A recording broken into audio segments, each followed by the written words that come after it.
What is up? You know who it is. It is your allies behind enemy lines. Ryan and Joey coming at you thoroughly behind enemy territory, bringing you the latest, the greatest, the not so greatest when it comes to the Washington football team. If you're watching us on YouTube, make sure you hit that subscribe button, ring that notification bell. If you're listening to us on Apple, make sure you're subscribed. You're getting your weekly or daily updates twice a week, Mondays and Fridays.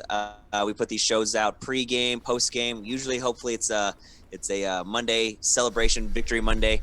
Not the case today. We'll get to that in a minute, but always, like I said, on Apple iTunes, like, rate, subscribe, review on Apple Podcasts, and tell your friends. Joey, all things considered, how's it going, man?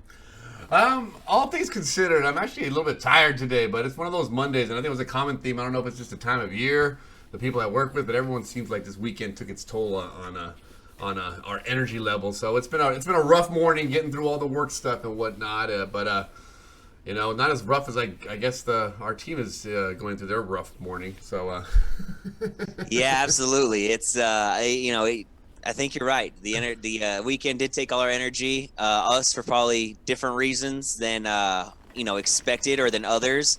But we'll get right into it. This was not pretty. Obviously, some things fell in the Giants' favor. That kind of helped them out. But we'll just get off from the beginning. Time and time again, just holding onto the ball, just not fumbling at the wrong time. Things look like they're getting off to a great start with the pass to Antonio Gibson. Nice little, I don't even think it was a screen, just a little dump off. He takes up the sideline. He looks like he's got the first down and plenty more. And then in true Washington fashion this week, coughs it up. And nobody wanted the ball at first. Everyone was kind of scrambling for it. We had a couple of chances to land on it. I heard exactly. I heard Chris Berman, the ghost of Chris Berman, is not dead, but I just heard Chris Berman. What? Every time that they try to grab one of those balls, it was like the Three Stooges or the Benny Hill music you needed playing during that play. That was nuts. Yeah, exactly. Like I said, nobody wanted the ball. Everybody was, and of course, the joke on Twitter and the internet was, "Oh, this is the NFC East," in a nutshell. Which, fair shot. But if once that happened, we turned the ball over. It was kind of all downhill from there. It was. We turned it over. We had held them to a field goal, after they got that first drive in our territory. Then we turn it over, and we stop them. So I'm happy. At least we our defense stepped up right there, got 3 and out. They do a punt, and then what happens immediately after that? We have I didn't even know. I didn't even know he returned punt. I didn't know Isaiah Wright returned punts. He might have done it once or twice, maybe in a few weeks. But Steven Sims was back. I expected him to be back there, and the ball bounces off his hands. He tries to grab it and still run a bit. He should have just fallen on it. Same way they should have just fallen on it when Antonio Gibson. And I think that his lack of running I don't know if his lack of rushing experience or whatnot, but any running back knows, or any runner should know, once you get along that sideline where that ball should be. And you have it towards the end of the sideline. You switch hands. It gets punched out. It usually goes out of bounds. You have it towards on this side of you. It gets hit out. It's going to do exactly what it did and roll in the field. And things we could have came back from. I think we still could have came back from those things, but it just got worse from there on out. Yeah, we go down at the half. It's 20-3. Things just aren't looking good. Obviously, Kyle Allen goes out. Another gruesome injury. It's like, I don't know what's going on there. I don't know if there's always been a lot of talk about the field conditions there. I don't know if that plays a part in it or what. No way. That was straight up Karate Kid 3. Sweep the leg. The leg whip. The leg whip. Yeah, that was obviously big time. A big part of it was the leg whip, and the penalty got called there for it. But yeah, he breaks his ankle. He dislocates his ankle to small fracture. So luckily, it wasn't too bad, as it originally looked. But then Alex Smith comes in, your boy, and granted, he did lead a charge, but 3 interceptions. You can't lead a charge. Look at that. We take it from 20-3, we lose 23-20. You give the ball up 3 times that second half. That's kind of been that's been the Achilles heel of this team, is just turnovers, and taking care of this ball. Granted, looking at through a positive light, the first interception was not his fault. J.D. McKissick straight up fell down. He fell down on a short pass, and of course it's going to land right into the defender who's covering his hands. So that one I don't put on Alex Smith. The second one, he was backpedaling, trying to make something happen on a third down. which we probably, I mean, we're already going to go for it on fourth anyway. He's probably, if he gets sacked, if he throws it away, we get an honest chance on fourth down. But also, we were in field, he wanted to get us into field goal range. He knew we only needed like 5 more yards at that point to give, Dustin Hopkins a chance. We were at the 40. So I kind of fault him on that second one, but the part of him that again, knows what's going on with his team and knows if he gets it in fourth, it's a make or break down. You got to get a first down. There's not a field goal chance there. He kind of gets a slide on that second one. The third one was inexcusable. That was just Logan Ryan baiting him, as the commentators did say. It looked like he was going that way. Alex Smith saw that little turn and thought he could squeeze it into Terry McLaurin. Even though I seen, Cam Sims wide open behind that, a couple more yards behind him. And I think I got the Sims people wrong when I projected a breakout game. I think I was you flipped him, yeah. The Sims came to me. It wasn't the first name, Anyway, but I still think that Alex Smith. Anyway, he shows he can still run an offense. He shows that he can still. I mean, granted, if we weren't down 20-3 when he took over, it would have been a different ball game. We saw a lot more running, I'm assuming, short passes. There wouldn't have been a need to press the ball, what Alex Smith does not do. As soon as he came in there, the first thing that they were talking about, well, Alex Smith is not known for making comebacks like this. This is not his ideal situation. And that being said, he still came in there and gave us a chance. He gave us a chance. I think his defense failed him a couple times there. Our defense did not do their job. If our defense does their job in this game, it doesn't matter how many turnovers we have. They should not have scored as many points. They scored 10 points off the turnovers, but the rest of them were just straight running the ball down our throat with Alfred Morris. Running the ball down our throat with Alfred Morris, with that lackluster offensive line they have. And, it was just, I was so frustrated to watch that. It was one of those games where it's just like I've talked about before. 3 yards, 4 yards, first down. 3 yards, 4 yards, first down. I think, it was very frustrating to watch in that first half. Second half, I think our offense did pick it up. Our defense, they did give them that last chance, which I can't give them credit for that, giving us that one last chance in the fourth quarter. But too many mistakes early on and then put people in uncomfortable positions. That's what's going to happen. Yeah, no, I think you're absolutely right. I mean, like you said, Alex Smith coming in and having to lead a charge, lead a comeback, you're going to have to take chances.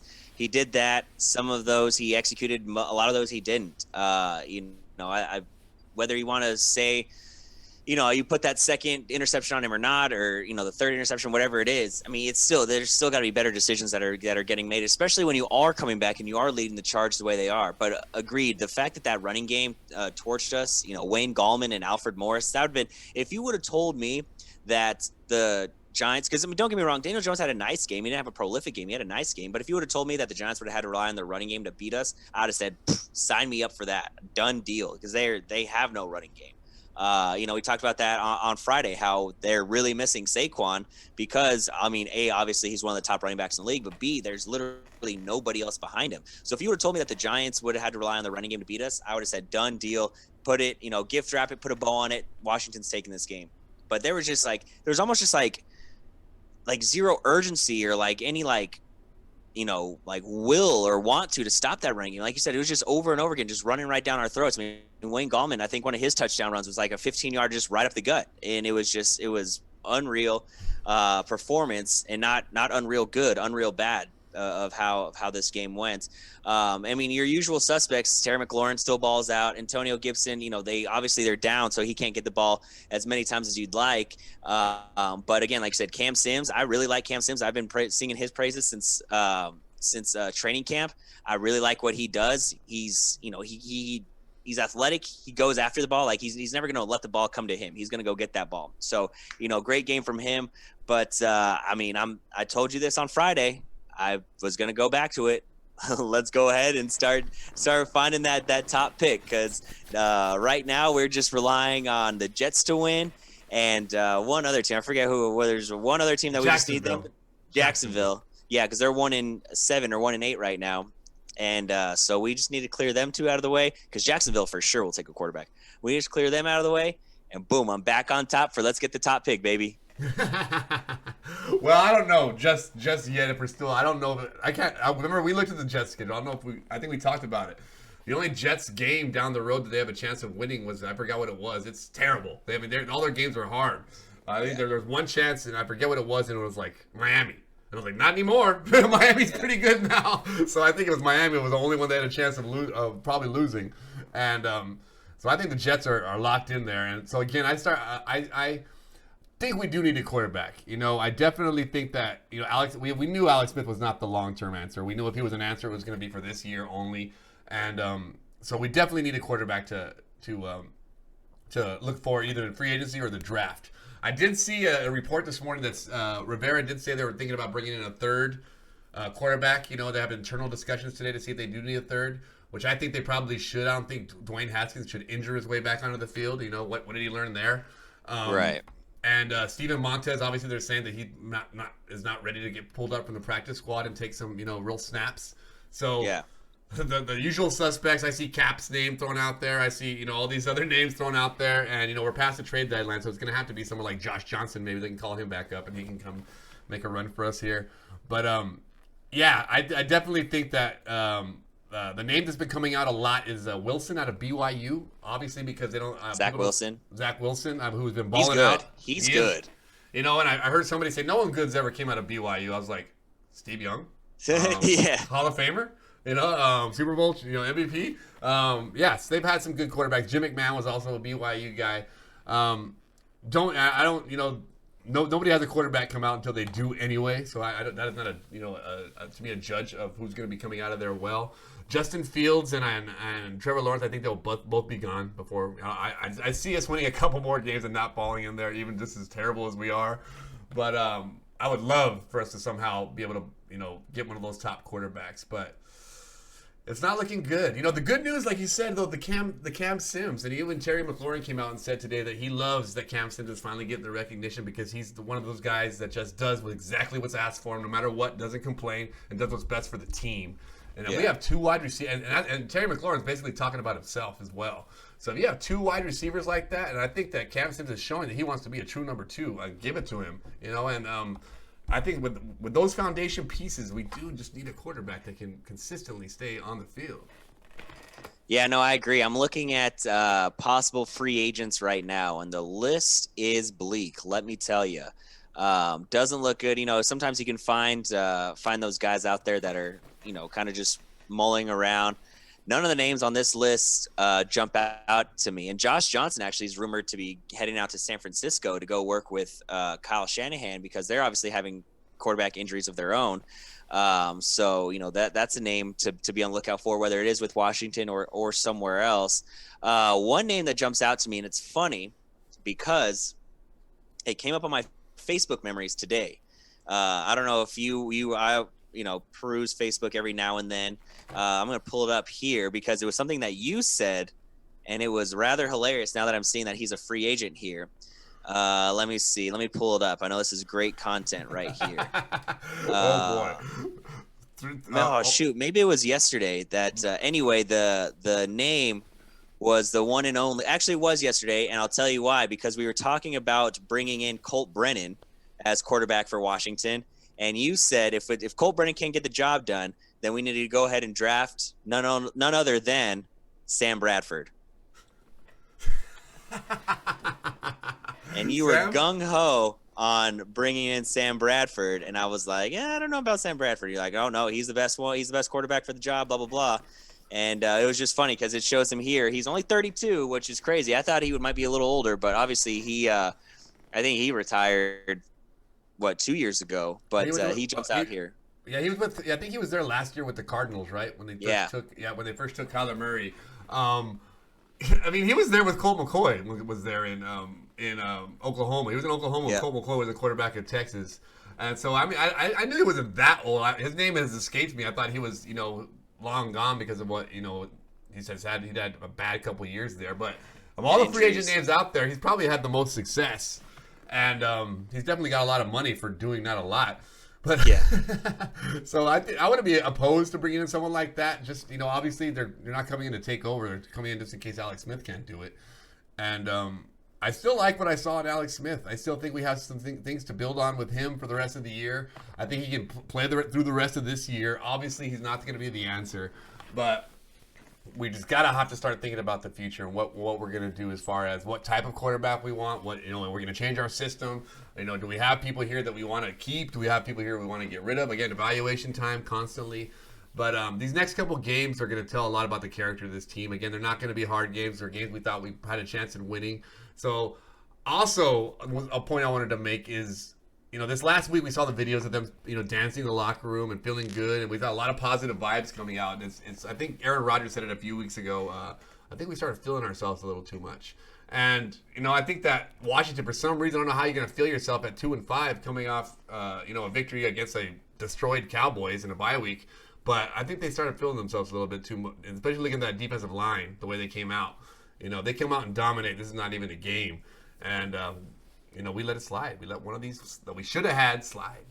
Yeah, absolutely. We 100% started feeling ourselves, and I think, obviously, fans could have fell victim to that as well. But obviously, fans, we stand, short for fanatics, so we get a little bit of a pass versus the players. But yeah, because a lot of the talk was, and not just from us, but from a lot of people, was, hey, this could kind of vaults the winner in the front, put them in the pilot seat to win this division. Yeah, obviously the Eagles still have the better record, but they play the Giants next week, and they have a tough back half of their schedule.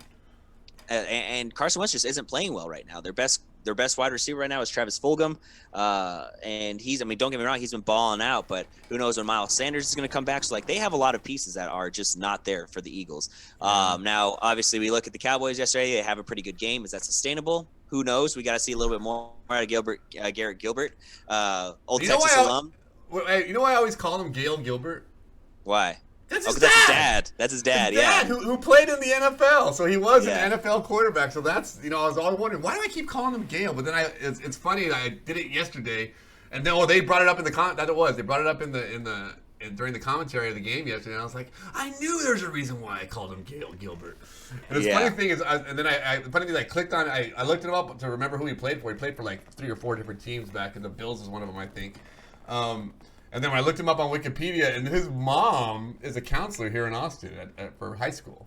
So really? So Gail obviously still lives here in Austin, and Garrett still has his roots here. But yeah, mom's the counselor here, high school counselor here in Austin. But just a funny, quick aside there from the old Gail Gilbert talk I kept, always saying. Right. Yeah. So but he played good. Yeah, he absolutely did. And it was funny. I was telling my wife before the game. She was like, she's obviously a huge Cowboys fan. She grew up here in Dallas, and she was like, who is this joker, Garrett Gilbert? I've never even heard of him. And I was like, look, I know, like I said, he's never done anything in the league. I said, but he's going to be a better, you just talk about like a passer of the ball. I said, he's going to be the best thing you guys have had so far since Dak went out. I said, he, is highly touted coming out of Texas. He went to SMU, balled out. He's bounced around the league. He's just never found a home. I said, and then the AAF, which she laughed at me because I was all in on the AAF. I said he put up great numbers, and she was like, but that's not even real football. And then they weren't even blitzing in that league. They don't even blitz in that league. Well, you could blitz 5 guys. Just not any more than 5. What's funny is that's what it was like. They set him up for success because that's what the Steelers were doing the whole first half. They weren't blitzing him. He's like, this is AAF all over again. It's his fault. Thanks. Exactly. And then once he started, he was making sound decisions, putting the ball where it needed to be, would take off when he needed to. She came around. She's like, I like this Garrett Gilbert guy. He can stick around. But anyway, getting back to Washington and their poor performance, and looking towards the future. It's going to have to be through the draft because the free agents. You have your Cam Newtons if he wants to come. Sam Darnold. Well, if he's available, yeah, absolutely. I 1,000% agree. Other than that, you're looking at Mitch Trubisky, which I don't want any of that. Jacoby Brissett would be a good stopgap, but that's not a guy that you're going to build towards the future with. And so, yeah, it's just there's not a lot of names out there that really jump at you. And they're for good reason. Good quarterbacks don't hit the free agent market. Exactly. It's obvious. So it's going to have to be one of those top picks. I don't mind Zach Wilson right now. Like I say, he's absolutely balling for BYU. It's funny. Our pediatrician is a big BYU guy. And we were talking about him last time we went to talk about Zach Wilson. I was like, hey, man, BYU football is looking pretty good. And he's like, yeah, their quarterback, blah, blah, blah, blah, blah. And I was like, well, yeah, he's got to be good. What does he got to be, like 28, 29? A little Mormon joke there. He did not find that funny. I thought it was pretty funny, but he did not think that was too funny. And he was like, he's only 21. And I was like, okay, all right, my bad. But no, so that's definitely a name to be on the lookout for, depending on where we fall in this draft. So it's glaring need now that absolutely we can't waste any time. And don't let that, that projection of him being the third best or the fourth best quarterback in the draft, it always, well, he's not going to be as good as Herbert or Herbert, or yeah, he's not going to be as good as Herbert or Lawrence or Fields. The same thing was thought about Drew Lock, if you can remember. I was the quarterback I wanted for Washington, for a Washington football team. And you watch him now, he balls out. That's somebody you can work with. You give that guy some, a better team. He's got some weapons, but a better team. You put him on our team, and we're winning games right now. I promise you. He balls out. I don't know. I was in on Drew Lock at the beginning of the season. I think I might be out on Drew Lock now. What? I think After yesterday? I think everyone likes him because he dances on the sidelines and he raps Jeezy. But he kills it. He's good. He's good. But that wide receiver group is really good too. Cortland Sutton, KJ Hamler, Jerry Jeudy, Noah Fant, they got some weapons. If don't get me wrong, if they had the defense that the Broncos had when Peyton was there, they'd probably be balling right now for sure. But that's what I'm saying. And we have there's a little bit to be desired with Drew Lock. A little bit left to be desired. I don't know what it is just yet. But I mean, he definitely has that edge that you want. I mean, he's not tentative out there. Is he better than Haskins? Yeah, okay. He is. Okay, that's all I wanted to hear. Daniel Jones is better than Dwayne Haskins. Oh yeah, he is. I mean, I think that Daniel Jones, obviously Kyler Murray, that was Kyler Murray's draft, but Daniel Jones, easily the second best quarterback to come out last year, easily. And I think this year, I mean, everyone was all sold on Burrow. And I think Herbert was the best one to come out this year. So far, Burrow's good. I'd still would, draft all over again. I think people would be taking Herbert instead of Burrow. All things being known up to this point. I was having that conversation earlier with somebody. I don't mean to cut you off, but my buddy said that he thinks Herbert's in the driver's position to win Rookie of the Year on offensive Rookie of the Year. I still think it's. I mean, I think him and Burrow are right there. Burrow's number 3 in passing yards. In the NFL. So as good as Herbert's been, I think Joe Burrow's getting slighted because the Bengals are so bad, but also the Chargers aren't great either. They just, they lose in spectacular fashion. And they play better teams. I mean, you're talking about, you're playing in the AFC West. You're playing Mahomes twice a year, and they're playing the Raiders are on the up and up, twice a year. And then who am I missing there? Raiders, Chiefs, and Broncos. Broncos aren't really there yet. But I mean, you're playing better teams than you're playing the Browns and. I guess the Steelers and Browns, I guess they are good too. Steelers and Ravens, I mean, they're pretty good. I guess he hasn't played them yet because I haven't seen him get destroyed yet. So he's just played the worst part of the division so far. But yeah, I'm just the point being made is that I think that the first quarterback isn't always the best. Exactly. So I don't think anyone should be like, oh, we need to trade our life away to get Trevor Lawrence. If we could easily pick up a Zach Wilson at number 8 or wherever we're at and not trade away our whole entire future. So I don't know if I don't know if there's a quarterback in the draft that is worth that. I think that we get what falls to us, and if Zach Wilson might get bumped out. I think he'll be a first round talent by the end of the year. So we got to start thinking about if that's what we're gonna do, or we're gonna go into the free agency. I think that, and based upon that, if that's what we're gonna do, then we got to get. Do we have the right offensive coordinator in place? We got to start making these types of decisions now before it gets too late. Yeah, I think when it comes to the coaching staff, I think everyone's going to be here for the foreseeable future, the next 2-3 years maybe. Now, my only objection that you could say about if we're sitting at 6, 7, 8, wherever we're at, we don't have to mortgage the future for one guy. I mean, that's kind of what, just fall who comes to us. Is that not what we did with Dwayne Haskins, and now look where we are? I mean, that's the only argument I could have made. But what could we have done differently? We could have drafted Drew Lock at that spot and looked dumb because he was projected as a second round pick. I mean, what we get? There's no way that we were going to get up to that first round pick and take Kyler. At that point, no one's going after, agree, and no one's going after Daniel Jones either at that point. So it's I think at that point when Dwayne Haskins fell, I wish somebody else would have drafted him. Who knows what we'd have right now? But yeah, I just don't know, man. It's just so risky to take these rookie quarterbacks that you just don't know. That's why I would lean more towards free agency. But as you said, there's not going to be a lot of free agent prospects out there. Yeah, no, I agree. Let me see. I'm looking at the Dwayne Haskins draft. Let's see who we had after him, who we could have taken. We took Montez at 26. I like that pick. I mean, there's really nobody that I was like, oh man, I wish we could have had him. Dexter Lawrence, yeah, he would have been nice on that defensive line, defensive line, but our defensive line is sick. DK Metcalf. Well, I mean, yeah, that's true. I mean, a lot of people pass on him, though. A lot of people True. pass That is true. on him. So we can't just. But yeah, absolutely, I would have taken DK over Dwayne. But yeah, I mean, it's tough to say. I mean, that's part of the draft. But It is. I think we're looking a little too far forward as far as where we stand right now. We got the Cowboys coming up. The Who Lions, do we have right? next week? Lions. Yeah, we have the Lions next week, and then we have the Cowboys, obviously, on Thanksgiving.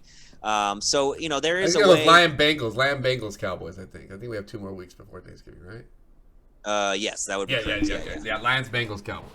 Lions, Bengals, and the Cowboys, and then we go Pittsburgh, San Francisco, Seattle, Carolina, who's frisky, and then we finish up with the Eagles. So if we're gonna make a move, it's got to be in these next 3 weeks, because the 4 weeks after that gonna be a little iffy. We'll see where San Francisco is at health wise by then, because they're a completely different team when they're not healthy. Obviously, I mean, what team is? But Nick Mullins just he isn't the guy I thought he might be. Obviously not having Raheem Mostert, that running game takes a hit. They were out like their entire receiving core this past week against Green Bay, but you just got to see where they're at health wise. But I don't know. This week it might change by Friday, but this week, let's go for that draft pick, baby. We'll see where I stand when it comes on. I told you, I'm gonna flip flop, baby. I'm gonna be towing that line and just hopping back and forth, whichever one is more convenient that time. So I think the Giants are the class of the NFC East right now, and I think it's their division to lose with the way they're playing. As long as Daniel Jones can limit those mistakes, their defense is not bad. But still tough loss. And, it's tough to say that the Giants are the class of the NFC East when we're the only team they've beaten. You know what I mean? It's tough to say that. Especially, again, a side note, Daniel Jones now 4-0 against Washington. Last quarterback to do that, start his career 4-0 against us, Dak Prescott. So not a great run right now for us against rookie or new quarterbacks in the NFC East. Well, we'll beat Carson again. We beat Carson at the beginning of the year. We'll beat Carson at the end of the year. But does it have to be either or though? That's the question I have to ask you. I mean, you say we're going for that draft pick. We can win this division with 6-7 wins and still have a top 10 pick probably. It's depending on what I mean, how it goes. I think we're getting 15 with 7 wins. So we'll still beat. Yeah, but if you make the playoffs, then you automatically jump to the back 20. That's right. The records are out the book. So yeah, you're going up to 20. Will Justin Fields? I mean, do you think Wilson will still be there at 20? I mean, we'll got to see how the rest of the season plays out, but I don't know. I got to look at some more draft projections, because I know right now it's Trevor Lawrence, Justin Fields, and then Trey Lance from North Dakota State. I got to see where they have Zach Wilson, but the way he's playing right now, dude is balling out. I'd have to look a little bit deeper into that. Maybe. But you talk about getting. I think we can get one of those four quarterbacks at 20. I definitely think. I don't think all 4 of those go before 20. Because you think there's not a lot of quarterback hungry teams right now. Obviously. Go ahead. I was just gonna say the last couple of years they've been quarterback hungry teams, so that makes for they still have those quarterbacks. So the bad teams haven't got better, so they're still down there below us. Exactly. I mean, your usual Jacksonville is probably a quarterback hungry team that's below us. Maybe Detroit might be looking for somebody past. Give me Stafford. I'll take Stafford free agents. I thought about that too. He was a name that I was going to bring up.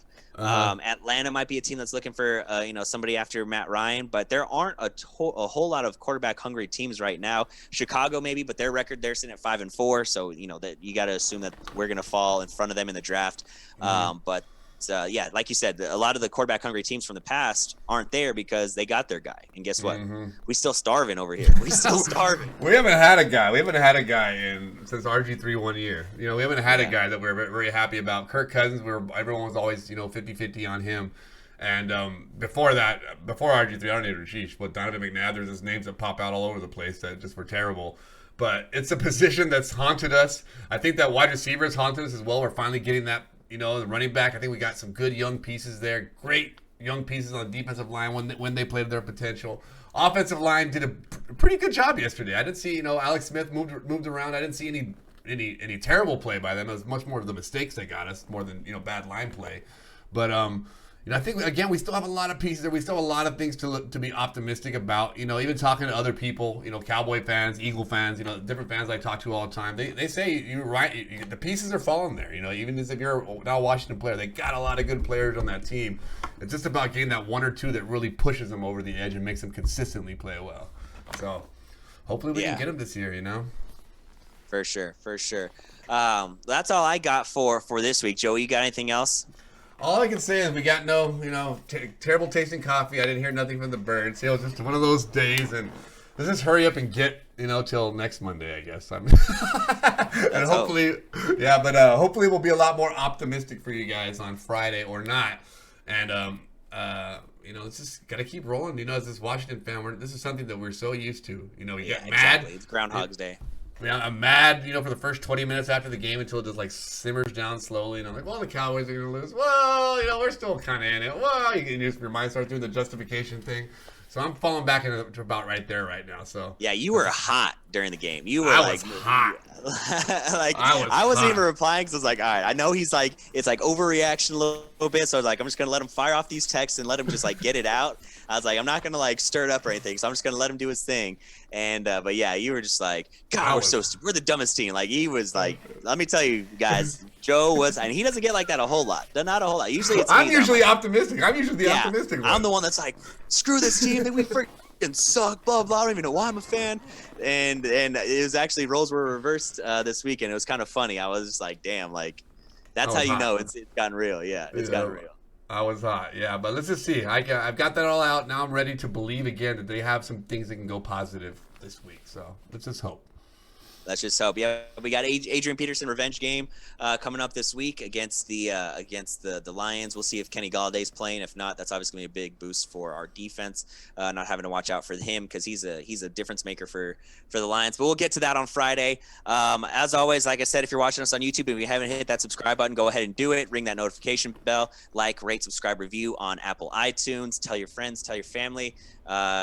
Tell a random stranger going down the street, like, hey, you like podcasts? Guess what? I got one for you. Not only, we try to mix in a little bit of just regular football, not only just Washington stuff, although this is a Washington football podcast. I guess that'll do it for us, Joey, unless you got anything else to finish us off here. No, like this is me playing the broken. That's the Price is Right trombone. It's the one that's been slightly melted from the pain, so it's kind of just a lip. So that's what I'm blowing today. I'm blowing that limp clarinet or a bugle. Never a dull moment here. Never a dull moment. Especially, it's always in these wrap ups too, where it always comes out. It's never. It always comes out. But until Friday, you guys hold on, be strong, be faithful. Until then, we will see you guys on Friday.